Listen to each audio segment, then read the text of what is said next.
Hello students, welcome to Siddharth international online classes. Students, जैसे कि कल मैंने आप लोगों को बायोलॉजी में chapter 1 reproduction in organisms already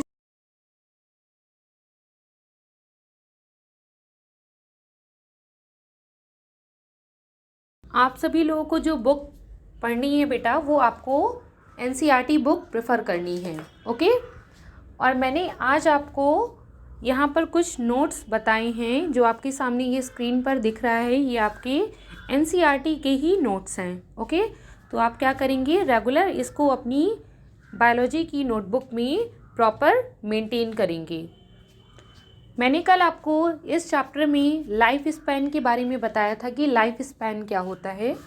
आपको जैसे कि पता है कि जो टाइम पीरियड होता है birth to natural death, okay, इस टाइम पीरियड को हम बोलते हैं लाइफ स्पैन। ओके, जैसे देखिए यहाँ पर लिखा हुआ है, the period through which a certain organism lives is known as its life span.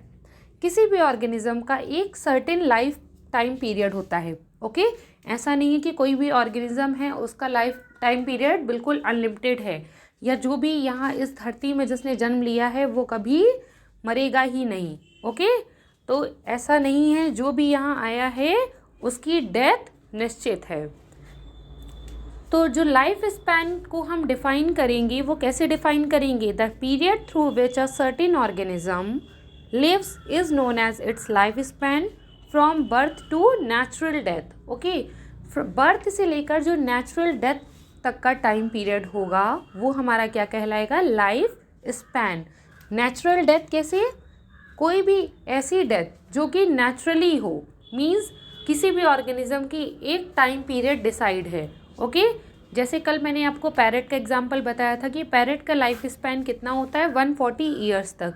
अगर वो पैरेट 140 ईयर्स के आसपास जाकर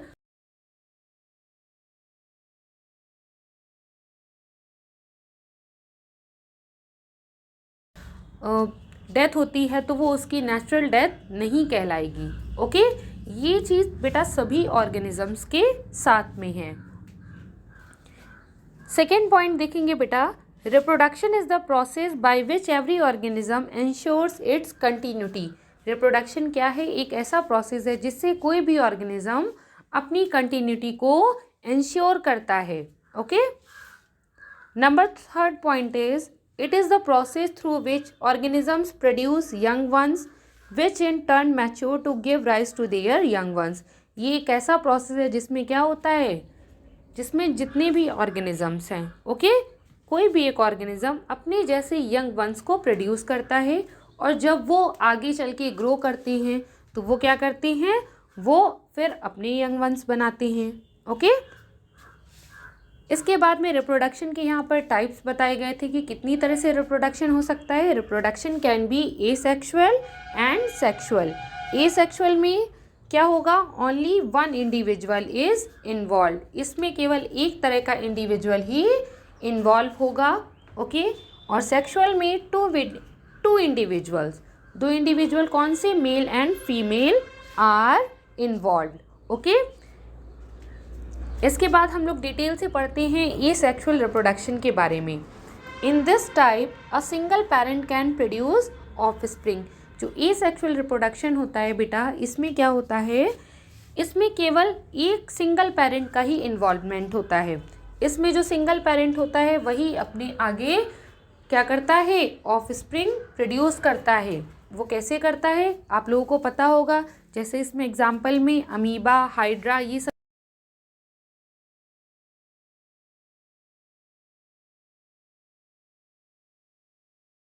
कहलाए जाते हैं।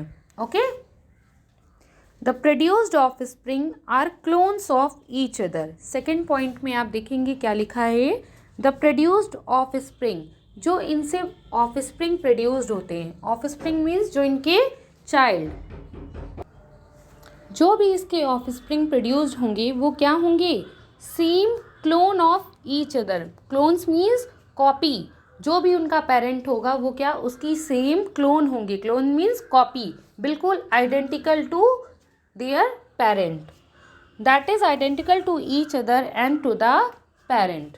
थर्ड पॉइंट देखेंगे बेटा क्या लिखा है, it is commonly seen in unicellular organisms belonging to Protista and Monera. Okay, जो एसेक्सुअल रिप्रोडक्शन होगा मेनली आप ये कौन से ऑर्गेनिजम्स में देखेंगे, यूनिसेलुलर ऑर्गेनिजम्स मीन जो ऐसे ऑर्गेनिज्म जो सिंगल सेल से बने हुए हैं और उनके अंदर जितनी भी एक्टिविटीज़ होती हैं, जितने भी लाइफ के प्रोसेसेस होते हैं, वो सारे किससे होते हैं, वो एक सिंगल सेल से।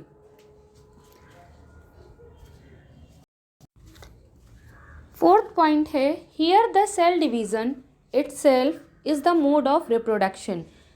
एसेक्सुअल रिप्रोडक्शन में जो सेल डिवीज़न होता है, ओके, जैसे ही सेल डिवाइड करेगा वही क्या कहलाएगा, इसमें यूनिसेलुलर में मोड ऑफ रिप्रोडक्शन क्या होता है, सेल डिवीज़न। जैसे ही किसी का सेल, मान लीजिए अमीबा का एक सेल एक से दूसरा सेल जैसे ही डिवाइड करेगा, ओके, जैसे ही वो अपना सेकेंड सेल डिवाइड करेगा वो क्या हो जाएगा, वो उसका रिप्रोडक्शन कहलाएगा क्योंकि उससे डॉटर सेल निकल चुका होगा। ओके, इसके बाद यहाँ पर बेटा आप देखेंगे मीन्स ऑफ एसेक्सुअल रिप्रोडक्शन, आपकी एनसीईआरटी की बुक में दिए गए हैं। मीन्स ऑफ एसेक्सुअल रिप्रोडक्शन कौन कौन से हैं, binary fission, in this process the cell divides into halves. इस प्रोसेस में क्या होता है, जो सेल होता है वो दो भागों में डिवाइड कर जाता है, and each half develops into an adult, और जो दूसरा उसका हाफ होता है वो एक एडल्ट भी बनकर तैयार हो जाता है। एग्जाम्पल में आप क्या देखेंगे, अमीबा, पैरामीशियम। ओके, ये क्या है, सभी बाइनरी फिजन के एग्जाम्पल्स हैं।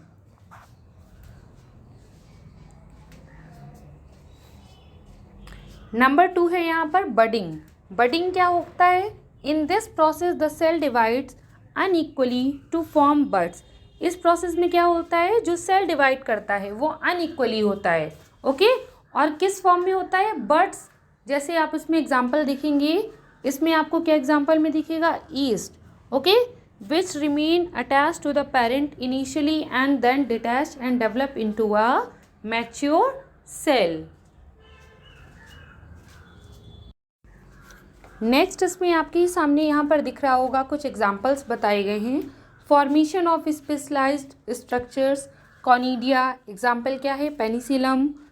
गैम्यूल्स, इसका एग्जाम्पल क्या होगा, स्पॉन्जेस। ओके, बर्ड्स, यहाँ पर बर्ड्स में क्या आएगा, हाइड्रा। इसी तरह आपके वेजिटेटिव प्रोपोगेशन में it means of asexual reproduction in plants. जो एसेक्सुअल रिप्रोडक्शन किस में बता रहे हैं, प्लांट्स में, उस प्रोसेस को हम क्या बोलते हैं, vegetative propagation. Different structures are capable of giving rise to the new plant. अब प्लांट्स में भी कुछ ऐसे प्लांट्स होते हैं जो क्या करते हैं, एसेक्सुअल रिप्रोडक्शन करते हैं। किसके थ्रू से करते हैं, जैसे कुछ प्लांट्स में runner, example gladiolus, rhizome. Rhizome का एग्जाम्पल क्या होगा, जिंजर, सकर, ट्यूबर। ट्यूबर में क्या आएंगी, potato. Okay, offset, pistia, bulb, onion. जो अनियन होता है उसकी क्या, बल्ब से ही दूसरा प्लांट निकल आता है। तो ये क्या होगा, इसमें दो गैमेट्स नहीं है, इनमें क्या है, एसेक्सुअल रिप्रोडक्शन हो रहा है, ओनली सिंगल पेरेंट के थ्रू। ओके,